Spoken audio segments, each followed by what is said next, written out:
mamaya mo ang talking. Right? Wala man yung mamaya yan. Explosive ba sir yan? Ha? Ha? Explosive yan. Basta hinggalan yung mamaya. Ano yung last minute attempt to para harangin yung convenient pag-convenient impeachment. Basta, mamaya, hinggalan yung mamaya. Pero sir, nakapila ba kayo ng resolution mo? Resolution. Kasi, ipapile nyo pa? Draft nga yun eh. Hindi nyo nakapila. Hindi niya mapile? Draft. So, hindi nyo ipa-file, sir? Hindi nyo ipa-file? Basta, antayin lang yung mamaya. Antayin lang yung mamaya. Okay, sir. Sige po. Sabi niyo, naghihintay kayo ng sizable na support. Meron na ba? Sizable na...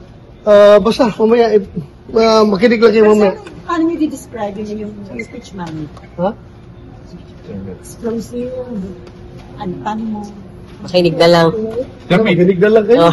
Mamaya, masyado kayo anticlimactic. Mamaya, sabihin nyo, wala naman palang kwenta yung species ba to, tapos... But you will still move to dismiss the impeachment complaint, sir? Mamaya, pakinggan na lang yun. Sir, may drop ka? Ha? May drop? Hindi ko alam kung alam niya. Hindi ko alam. Wala kami komunikasyon. Sige na, sir. Aniso. So, walang team na plano yan, sir, para mahinto na yung impeachment? Wala, basta magkuhan lang kayo mamaya. Makinig lang kayo. Okay. Sir, may draft nung ano?